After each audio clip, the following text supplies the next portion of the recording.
Hello, sweet souls. It's DTO, and welcome to my podcast where I interview healers, visionary leaders, and movers and shakers. And today I get to interview an extraordinary couple. And before I jump into that, I want to remind everyone where I am located at our wellness and retreat center called Embody in Central Valley of Costa Rica, known to have the best climate in the world, where Himalaya and myself offer retreats, conferences, workshops. It's a full-blown venue for anything you dream up. It's a gorgeous studio space. We have 2,000 square feet. And whatever you want to dream up, reach out to us. We'd love to host you. We have an Airbnb. Come on down. This is a beautiful home away from home. You can see we're up in the trees and the mountains.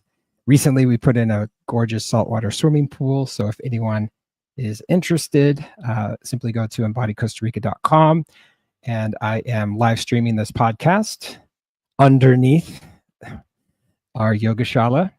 And if anyone has not seen me yet, I am DTO, Dave the Organism. And you can check me out on all these places and spaces. And during the interview today, if you have any comments, you want to ask a question, of course, sharing is caring. And those hungry algorithms, even if you just drop us one of your favorite emojis, that will help this live stream float to the top if you're going to watch it live or on the archive. So without further ado, I want to bring on Britton and Carolee of Anahata Mystery School. Welcome Hello. to the podcast. Thank you for Thanks so having much us. for having us. You're welcome. Well, here we are. This is a 5Q interview. I love this because it's like being on a game show. And we get to go deeper into who the both of you are, individually, collectively, and learn about this beautiful relationship you have. Here's a gorgeous photo of the both of you. And I'm sure everyone wants to know, how did all this begin? And Yeah. so tell us more. Beautiful. All right. So we have the questions that we're going to be placing here. And question number one is, how did your journey begin in the healing arts? So what we want to talk about is basically the pain that we were in that led us to the journey of healing.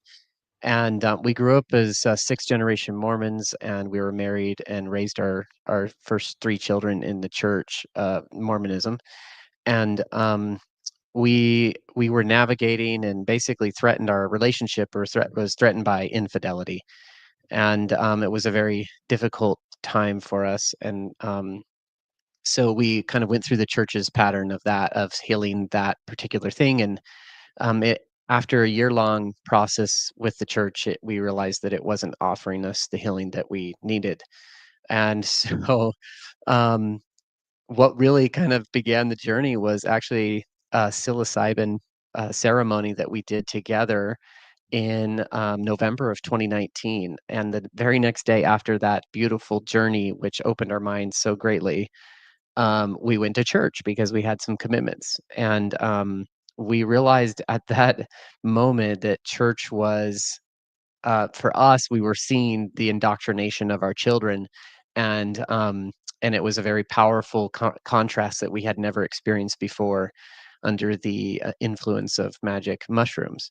So we immediately decided right then and there, as we were sitting in church, that we were never coming back, and we haven't ever returned. So it was a very powerful moment for us too. That what really began the journey was the beauty of medicine. Yeah. I want to add too, though, that while we were realizing, we'd realized through the catalyst of great pain that healing was necessary, that we had to heal our individual hearts, and then we also had to heal as a partnership. And we didn't know at the time. In fact, there was a lot of unknown whether or not we would last as a couple. But we started seeking various different healing modalities before we even got to the point where we were ready to leave the church and do this journey. And one of the very first healing modalities that I found was actually trauma informed yoga. And so dropping into a woman's container held by a woman who facilitated this for women that had been through betrayal actually introduced me to my energy body in a way that like I just had never even heard of it before. And I began to understand that each one of my chakras correlated to behaviors in my life and how all of them were completely out of balance and that I was not an emotionally healthy person. I didn't really know how to gain that. So we had a variety of different modalities, healing experiences, schools, sound healings. Like there was a lot of things that dropped into our life, in addition to medicine ceremonies that helped us see things from a different perspective. But truly, it's like the power of intention, the power of set and setting, the power of medicine, and the power of healing, like yoga, really started us on this journey of self reclamation and self gnosis, self realization. Mm, a beautiful commonality on the psilocybin. A lot of people, when they look at the O in DTO, see all this sacred geometry. And so the O means organism. And the first time I had psilocybin, I had this massive aha moment that led me into the clarity of who I am and all nature surrounding me. So much I was kind of overwhelming my friends with like, we're all organisms and the tree's an organism and you're an organism and the cosmos is all organisms. They're like, okay, Dave, I got it. We're going to call you Dave the organism, hence DTO. So I see magic it. mushrooms Okay. I was in California in 2009. I was doing like a trail run and it was like a hawk in the sky and then a snake in the desert. One of those moments. I was like, Yeah, that whoa. sounds So good. cool. Yeah, that's It was really that beautiful. classic, like we're all connected. And my music, which both of you have enjoyed, I have a few moments where it shares that wisdom, like from Alan Watts, English philosopher, talks Yeah. a lot about how we're all these organisms and we're all connected. And I wasn't listening to him prior, but I was gravitating, magnetizing some of his teachings and musings. And then I've added like little sound bits. I got, blessed by his son that I reached out to on Facebook. I was like, hey, I love your dad. His name's David Watts. I was like, I'd love to use little, I call them like little cosmic droplets, like these, you hear these little things like they're like, ooh, that's true. That's true. We're all connected. So I love that. It's such a Yeah. healing part. And I mentioned at the beginning of the intro at our retreat center, certain retreats that come will have a very intentional facilitated journey that gives people this portal, this access point, because you don't know what you don't know. And you shared about set and setting, which of course is reference to Ram Dass and the Be Here Now book that he wrote in the 60s and 70s. And so, yeah, there's Yep. these pioneers that have led the path for us to have this ultra awareness of who we are and then creating a possibility for where we can shift into. And sometimes is what you're sharing, you're like leaving behind what no longer serves you. So Right, right. And like Absolutely. before we did that psilocybin journey, we had been in more traditional therapy, including this yoga therapy that I was doing. And, you know, I felt like that first journey was equivalent to like 5 years of therapy for me. Like I totally, had absolutely. such awareness about mothering, about my children, about each of my deliveries. Like it was so profound. And then to follow that up, like Britton said, with church, like within 24 hours, we dropped in and we were sitting there in the chapel and the kids were doing this child program. My mom was there. Like we had commitments. So it's why we went. And to feel the contrast, it we walked out that day and we just never went back. There was still more to like deconstruct and unwind and reimagine the kind of life we actually wanted to live. We were still really deep in that unknown, but it was such a Very pivotal moment yeah, for super us. pivotal, like a really beautiful support. Absolutely. Oh, I love that. And I already just mentioned this will lead into question number 2. So when did you have your first aha moment? Well, I think, yeah, I mean, I kind of already mentioned a little bit when I was in that yoga therapy and like they started describing some of the behaviors for someone with like an ungrounded or imbalanced root chakra and sacral chakra. And as they were describing, these are what you look like if, or these are your behaviors if these are balanced, and these are your behaviors if they're not. And I was solidly on the not. And I was able to like finally see that patterns which had plagued me my whole life were something that I could look at from a different perspective, that I could understand from this spiritual perspective of energy within me. Um, so that was like the beginning threads of an aha for me, but then the medicine journeys and yeah, there was so many more aha. There's not just one, but the first one really had a lot to do for me with yoga and with like conscious healing containers. I would say like one of the biggest aha moments for me was on my second psilocybin journey.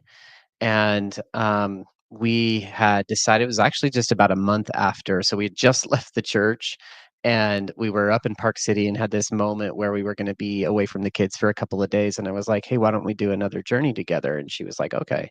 So we did, and I just want to preface why this was such an important aha. It's like for basically my entire life as a masculine and also as a sort of a logical thinker, I worked in software for over 22 years. I had relied heavily on my left brain to sort of operate my life. And it had done a pretty good job at predicting outcomes. It had done a pretty good job of like getting me into a high paying job and like just being comfortable for the most part in life. But what it had failed to do is advance my relationships. It had failed to connect me to the divine in a way that felt very personal. Like I had studied the Mormon scriptures, the Bible and the Book of Mormon ad nauseum. I knew basically had the Book of Mormon memorized. I almost had the New Testament Gospels memorized. Like there was a lot that I studied and learned, but the left brain could only get me so far, and I was not aware of this problem. But when I did my journey, my second journey, I had a very sacred Kundalini experience where the energy sort of blew through all of my centers and just popped out of my head. And it was at the very beginning of our journey, about 45 minutes in, that this happened. And I had no idea what Kundalini was. I didn't know what was happening to me. In fact, I thought I was about to die. I was worried that something was going to happen within me that was going to burst my heart. This energy was moving through me so with so much force. It was like a train. And in the moment that launched me, I had all of my gnosis about who I was get re-downloaded into me. I felt completely connected to the divine. I felt completely aware that nothing mattered. That was what was going on in this life was sort of irrelevant in the eternal context, but it also mattered. But it was like I over worried about it way too much. And so I dropped in with this understanding of reliance upon the divine in this moment was so powerful. And it opened because I was like saying my heart was going to explode. It opened up all of the defense mechanisms that I had held for years, around my heart. Obviously, I built some even around my infidelity pattern. And so all of that just vaporized for a moment. And I was able to feel my heart so deeply.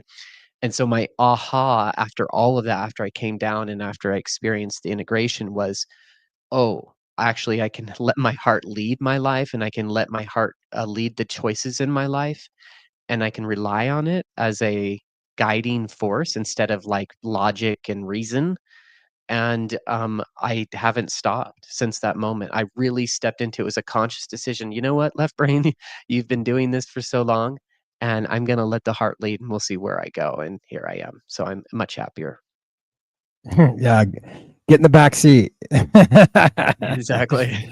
Yeah, all the other parts of it. No, heart led and soul fed, right? That's what we're here to have. And I love how your journey has guided you into aligning to what makes sense for you and for each of you and the healing process that you both got to go through. and the breakdown and the breakthrough, right? That's what happens in life for so much of us. Let's do a little photo slideshow, because I know you shared some lovely photos of your journey of travel and seeing what life is like outside of the States, right? It's always nice to do something that not everyone does in the US, which is to get a passport and explore. So many photos. How about I just close my eyes and pick one? There we go. All right, here we Yeah, go. so you want me to give some context? Absolutely. Okay, so basically, after we spent a few years in the healing, we felt really called to eventually just sell everything. We went full Jesus mode, where Jesus like sell everything and come follow me, and we did that, and it was really actually because of Jesus, but it was just that we did that. We sold everything and we decided to travel the world. And this picture here, we took our 4 kids, so you'll probably see a few that have our children in it, but this one is me in Switzerland. And we had been in Bali before this, and I bought Carolee actually found a guy that sells hand pants there, and she's like, "Britton, I really think you should get this." And I was a little hesitant, but then when I went and felt the energy of it, I was like a full fuck yes. So this is me in Switzerland. I took the pan around the world with me and got these epic shots with it all over the place. There's Yeah. another one. Yeah, there's The another handpan. one. Stonehenge. Stonehenge, yeah. So great. Yeah, I've definitely had some amazing handpan parts played in my music. Love it. And then you mentioned your family. Here's a gorgeous photo. Yeah, this picture we took in Utah before we sold everything, or like as As we things, were yeah, happening. as things were sold. This was on our anniversary, because we had a lot of pain in our relationship, and we had to essentially, like, intuitively, we just knew that our relationship needed to end, but we didn't want to like separate, but we knew that the foundation that we were built upon wasn't actually the foundation of our own choosing, and it was producing resentment and imbalanced roles. It was producing disharmony between us as a couple. Like, there were so many negative side effects, which the infidelity played into. And so we started this process of releasing, saying goodbye, and like reclaiming. And so that picture of us on that beautiful rock with the mountains and the sunlight, this was on our anniversary in 22, in September 5th, 2022. We hired a photographer, and we essentially redid some vows and had a family. We made a mandala there. You can kind of see it at our feet. And we had our children all around, and we were able to kind of remarry ourselves, just almost like a really private little elopement ceremony in nature, which felt really, really beautiful. A stark contrast from the Mormon temple wedding that we experienced. So this was much more of our liking. Yeah. Back to basics. Mama Gaia. Love this. Exactly. And another cliff image.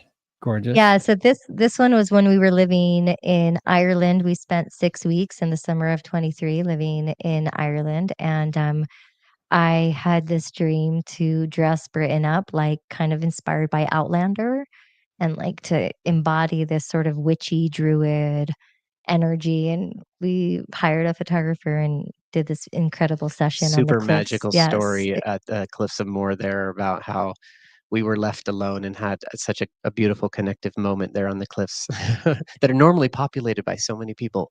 So Very cool. There's some family photos here. Yeah, this was in the redwoods. So we, like, got in our car and drove away from Utah and headed towards California, just stopping in the redwoods first to just ground with ancient tree energy before hopping on the plane and flying off to Bali. So, yep, there we go in Bali. So, our kids all have like our boys, the 2 boys in the back are actually have, quite long hair in these photos, because it was still like the coming out of the COVID days, where everybody just stopped cutting their hair, and, so, yeah, they have a little shorter now, but this was such a fun time. We had, just 4 little ones, it was like, 11 and under, and we were able to really just drop into Bali with them for 5 months, and they absolutely loved it, and the freedom that they had in Bali was absolutely amazing. And the Balinese people are Such good just people. so good with children. It was like a Yeah. really beautiful place to be as a family. Oh, I love that. Here comes another one. Yeah, that one's from that reclamation of Yeah. our, I got a new dress. We like had Yeah. a beautiful shoot to reclaim our anniversary. I love that. Then So it's this like is a cool salt photo. flats, right? This is the Salt Flats in Utah, just west of Salt Lake City. And on the day that we left, after we had sold everything, and we'll actually get to a video here of that moment where we sort of were homeless. When we were starting our journey, this was our very first stop on that very first day. And we pulled over to the Salt Flats. We'd never been there as a family. And we spent like an hour, hour and a half just being completely aura cleansed by this windy salt. Um, you could say salty wind. And it was such a beautiful moment because we all got to play and run around in it, drive the cars in it. It was, yeah, it's just amazing. Look at how amazing that looks. Mhm. So great. All right. Looks like a desert, and here's another one. Black Yeah, and so white. Love this one. the journey was a really like soul led. It's amazing when you choose your healing and allow yourself to dive into the journey of the unknown where it's going to take you. We sold our house, we sold all of our furniture. We had only enough we had like 23 pieces of luggage that we flew to Bali with Yeah, and a small like 10 by 10 storage space of the few things that we didn't get rid of. Um, in Utah. in Utah. And so we had this journey that was like, we're going to move to Bali. Oh, wait, maybe Bali's not home. And so then what?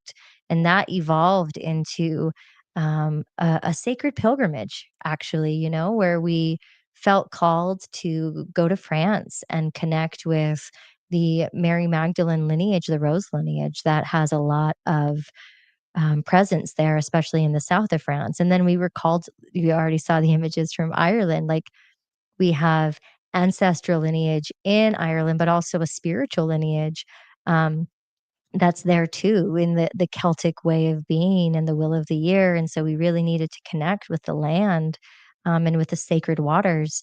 And then that evolved into England, where we did like 10 days of Harry Potter travel with the kids. And Scotland, and ultimately culminated with time in Egypt. And this was Britton and I were part of a 2-week long sacred pilgrimage called the Alchemies of Egypt, led by this beautiful half Egyptian woman who we actually met in Bali. And that's where she lives full time.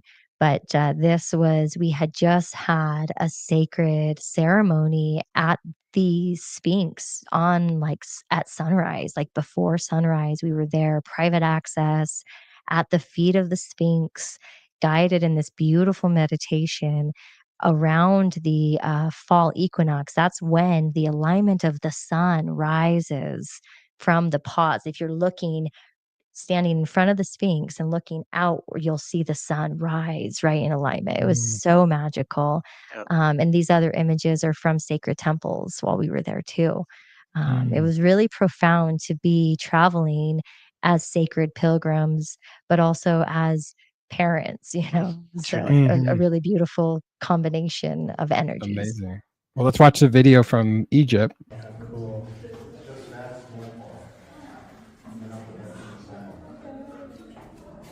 That is amazing.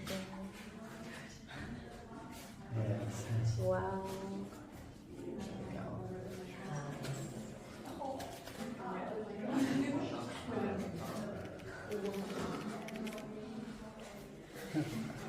Yeah, take a birthday. And it highlights different things, and we were having some of that real fun energy of like creating the rainbows using those crystals in the temple. So Mhm. that was cool. Yeah, let's jump into the video of when you in your car and shifting gears. Here we go. Oh, What'd you do? it's just your recording, so it turned off the music.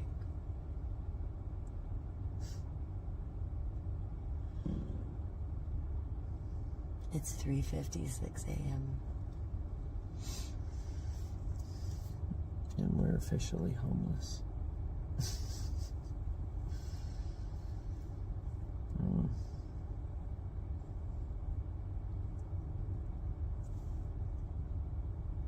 I love you. I love you too. Ready for the most wild ride of your lives?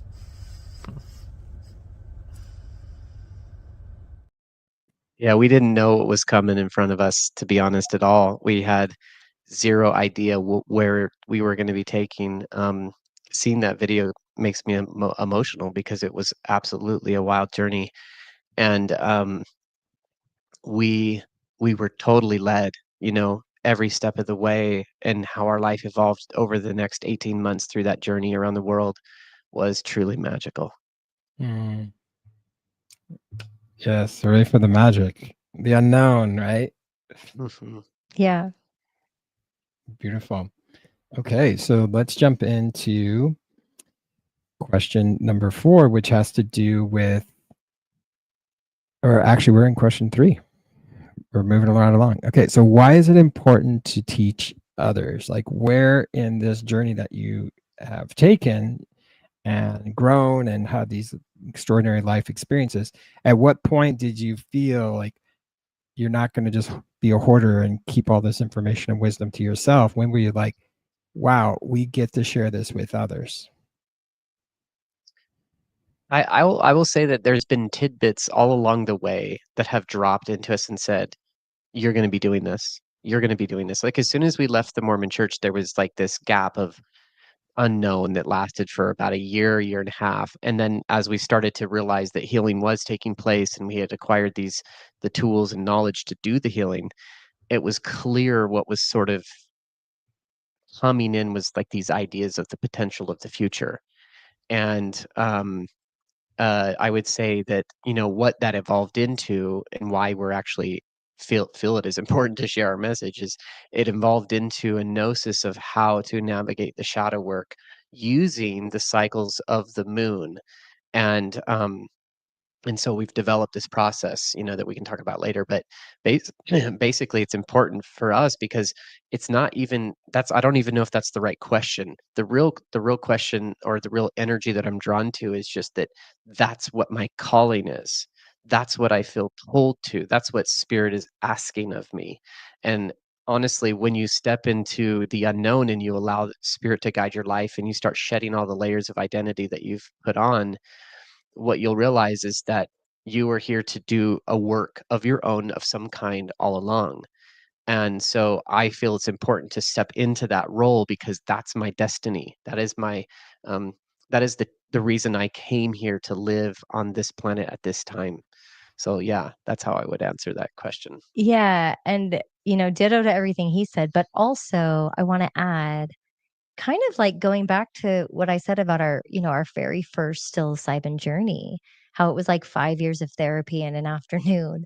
Um, what I witnessed, actually, what I experienced, what moved through me in that journey showed me that part of my core essence was in how I was going to parent my kids differently. It was like this. I went back and I was watching my life like it was a movie, and I was watching my 3 pregnancies and my 3 births that I had up at that point. We had our 4th after that journey. And the emotional healing re-education that I then dove into following that journey was largely in part motivated by my desire to be a good mom and to like help guide our children into their own self-realization, into balanced emotional health. Why is it important to teach others? Well, I think this world has been a little bit backwards and devoid of true emotional healing, like true grounded healing through the emotional kind of complex, right? And so I could see it happening. I was perpetuating generational patterns through my own parenting, through our relationship. And our kids were starting to struggle in ways that like I struggled as a kid. And I knew that there was a different way.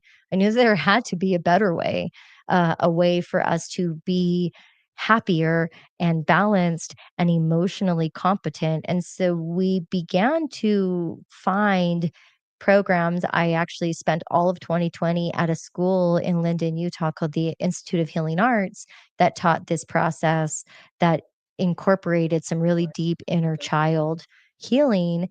And I did all of that with this motivation to just be a better mom, to like be able to raise my children in a way that they felt grounded, emotionally capable, competent human beings that are here to have their unique destined experience, you know? And so like if if we were able to gain that wisdom to be just better humans, better lovers, better people, better parents, you know, it's like it really has felt like a deep soul mission to share what it is that we've discovered so that others can improve their relationships too.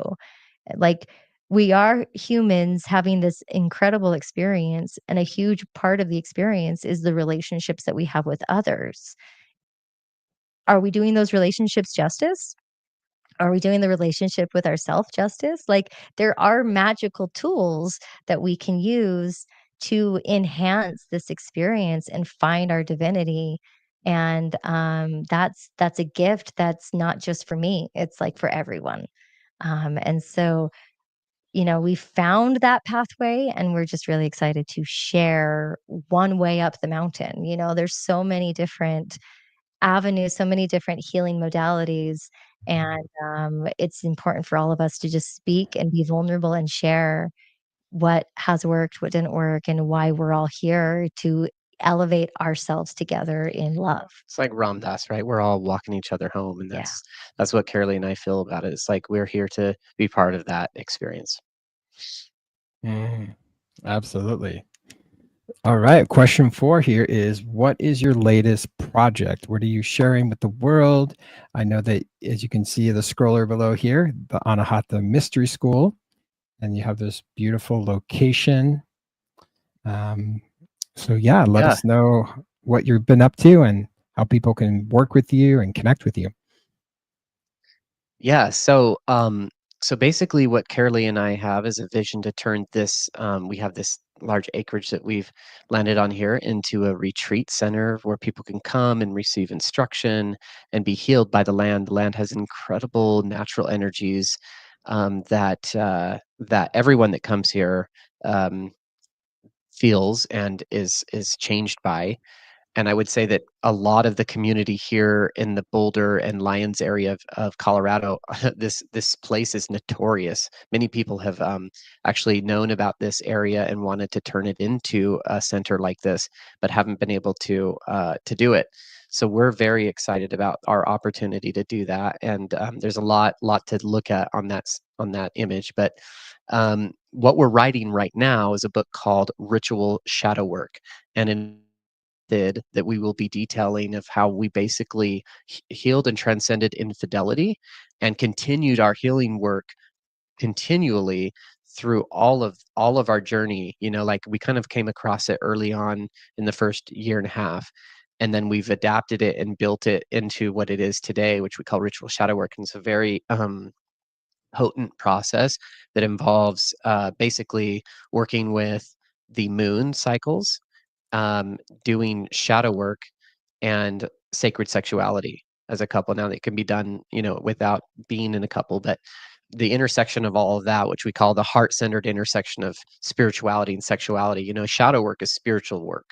It's emotional spiritual work, and sexuality can be also the same.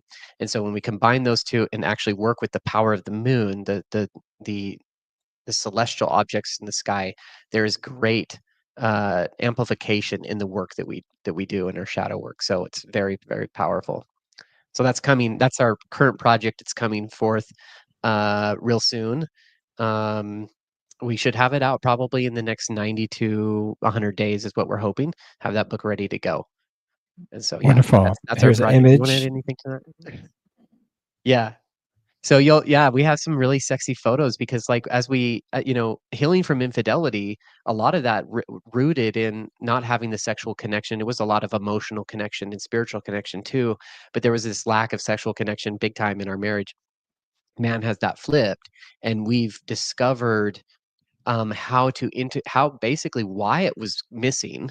So we want to help couples that that are struggling with that, because there's so many that don't have the sexual life that they desire, or the connection that they desire, but also how you can use your sexuality and that potency of it to um, heal your relationship and spiritually connect with the divine.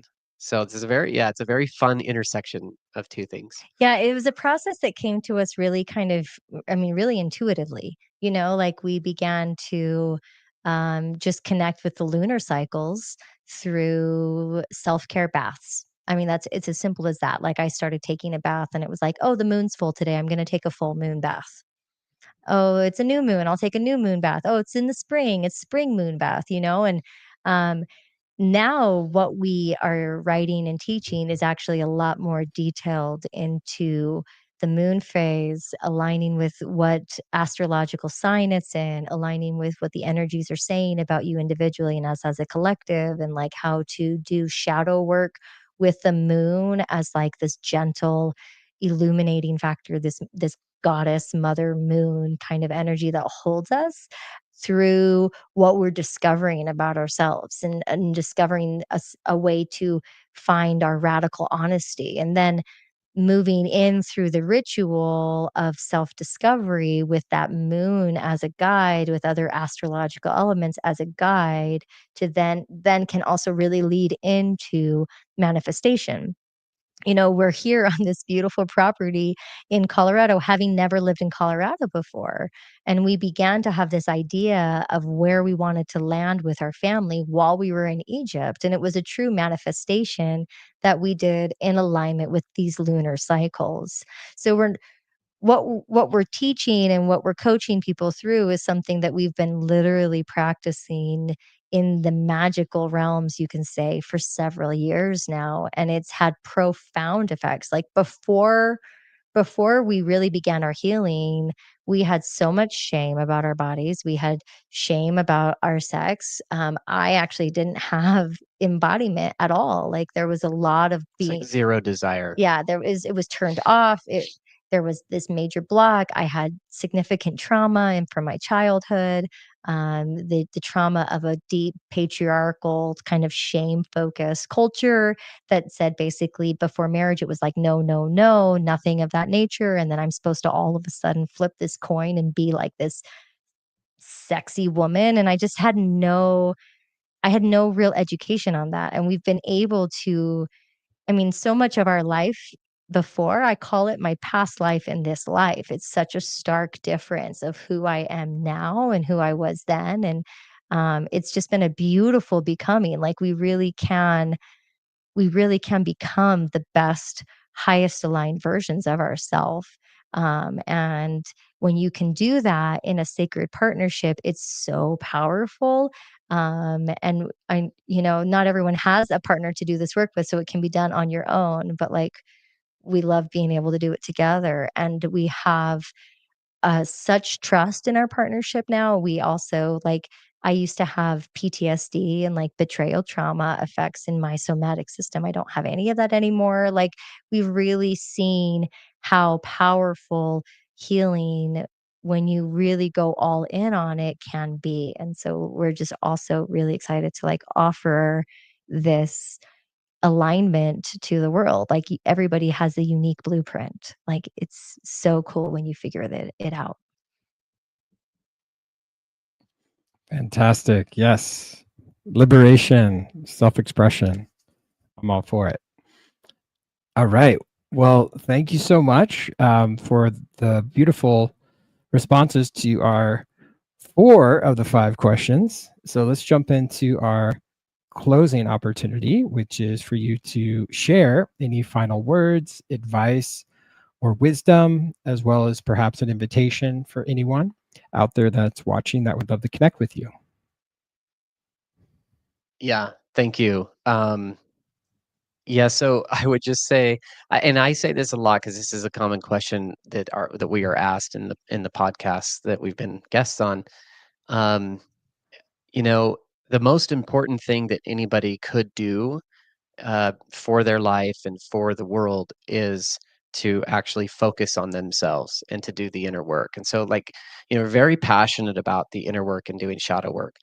And I can relate to the idea that no, there's got to be something else I can do. I can change the world by making more money, or I can change the world by doing this or whatever. But you're not recognizing that the whole purpose that you're here is to actually get aligned internally first. And so we do that through our inner work and through the shadow work. So the most important advice I could give is, and wisdom is do your inner work, like commit to it, and to commit to it as a way of life. And you'll have the greatest impact in your relationships. You'll have the greatest impact in the life that you live and the experience you have. You'll have the most magical moments of your life, and you will begin to change the world in ways that you never thought possible. So it's sort of a paradox. All truths come packaged in paradox. It's like when we focus on ourselves, we actually can change the world. And I'll add, one of the things that really helped me have the courage to heal myself was standing at a threshold of fear and understanding that fear is a gateway to even more becoming. So if somebody's like, well, it was really scary to sell our house without actually having a house to move to, like it's scary to take steps that that seem backwards, that seem out of order from the norm. But it's like when you come to that threshold of fear, what are we afraid of? What are, think of one thing right now that you might be afraid of doing. Then think about what you actually want to accomplish in your life and know that it's like through the alchemization of our fear, through seeing that it's not actually as scary as we think, through going through it, we get to the other side and we realize not only do we have so much more courage than we can give ourselves credit for, it's really through that journey that we come out on the other end exactly receiving what it is that we wanted. I wanted a healed relationship with my lover. I wanted a healed relationship with myself. I surrendered my fear of our relationship ending. I surrendered my fear of selling everything and moving across the world. I surrendered my fear of I'm not even a very good parent. Like I surrendered all these fears to God, to source, to the one. And I was willing to allow myself to discover myself through looking at fear from this point of like, oh, when I'm scared, I can like let it be exciting to discover something new, a different way of being. And so, yeah, it's like it's scary. It can be really scary to do something different than you've always done. But it's so liberating on the other side to allow yourself the opportunity to make mistakes. There were things that we did that I was like, ooh, that was scary. And it still was scary. Like it wasn't very fun, but in the end, it was exactly the lesson that we needed. It was exactly the lesson that I needed. And on this side of things, like we have such a beautiful co-creative partnership and really healed relationships with our kids and healed relationships with family members. Like it might get a little worse before it gets better, but it will get better. If fear is just a gateway. I love that. And as you're collectively sharing, I really feel like there's a theme here. It's always an inside job, right? Like the growth and aha moments and the pathway. And I've gone to ISTA as well. I know you mentioned that. Oh, great. So many commonalities. Oh my gosh. Like no one even knows what we're talking about in the green room before we went live. But yeah, so many threads. And where a big did you acknowledgement. Go to ISTA? Here in Costa Rica. Oh, cool. Okay, cool. Yeah. Yep. It was amazing. Actually, Crystal Dawn, who then came in my recording studio, she was the first person. She did like this 7 chakra activation with my music. She was the one who guided it. So lovely. And being in, the jungle of Costa Rica was so primordial and activating. And so it was fantastic.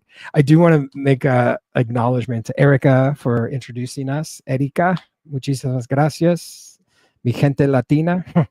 Yeah, she's amazing. Thank you. I always love how people are intertwined, and my philosophy is someone knows someone that knows someone else in this lifetime. Even though there's 8 billion of us running around as human organisms, there's so many connections and interweaving, especially when we get into this empowerment work of our own selves and transformation and what's possible for us as like human consciousness and travel. There's a beautiful community of us, and so I trust that you'll make your way to Costa Rica at some point. I know home base right now in For sure. Colorado.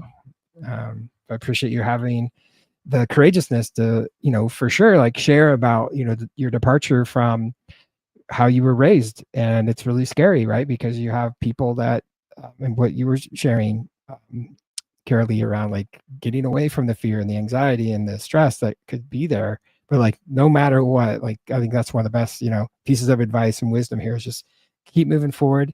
And if it's in your heart and you know that that's aligned for who you're choosing to become, and also, when you're still and you're in a place, the messages start to come to you as well. It's like, ooh, you start getting guided. And then when you start hanging out with really cool people, you're like cheering each other on and like, yeah, you can do that and make it happen. And I really acknowledge you too for like going on different podcasts and sharing your message and your story and having this self-awareness that the journey is the story. The destination is always going to shift. There's always going to be like, and I arrived here. And then, as you said, oh, Bali's home. Oh, it isn't. Sorry. Psych. And it's like, okay, now we're going to go here. And who knows what the next chapters of your life. But I love that you're going for this.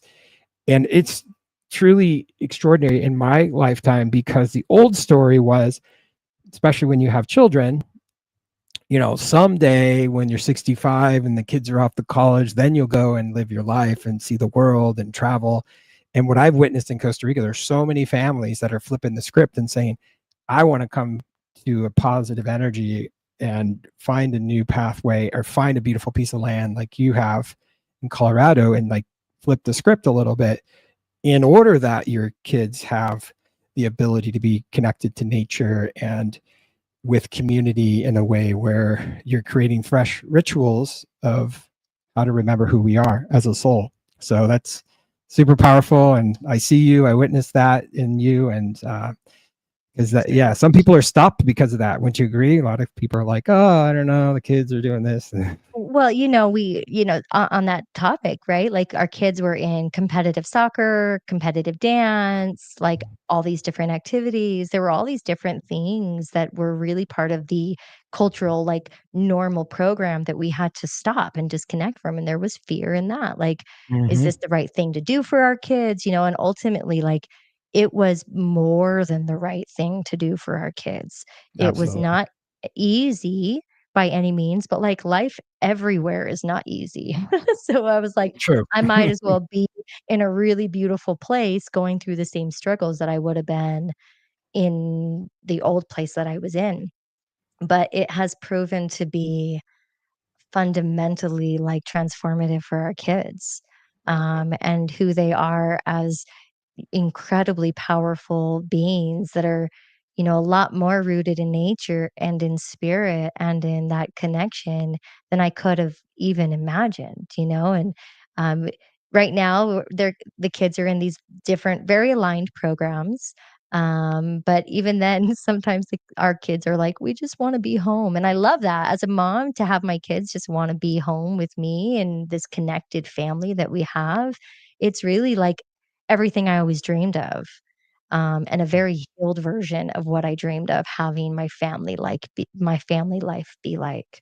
And so it's just it's beautiful to be alive at this time with a family and speaking to the power of the oneness that is and the healing that is, and being that example, and that leader of this really heart vibration. So thank you for your witness. Thank you Yeah, for thanks. acknowledging that. I don't think we Yes. mentioned our website. Oh yeah, can we mention our website for your audience real quick? Yeah, absolutely. Yeah, so basically you can join our mailing list, and then they'll get access to like the programs that we're doing, which we mentioned Ritual Shadow Work is the book coming up, but also it's the program title that we're doing to teach people how to do the ritual moon work. And that's at themagicalstoryofus.com. So we have this beautiful magical story, which we've kind of a little bit talked about today. And there's so many other magical things that we'd love to share, but themagicalstoryofus.com, and then join our mailing list. Fantastic. I'll make sure that that gets put in the show notes. So everyone check that out. The Magical Story of Us. I love it. And it is magical. And thanks for telling your story and sharing about it. And I know this is only the beginning. So there's so much more to come. Thanks for being here. Thanks everyone for watching, for listening, and wishing everyone a magical day. Thank you. Thank you.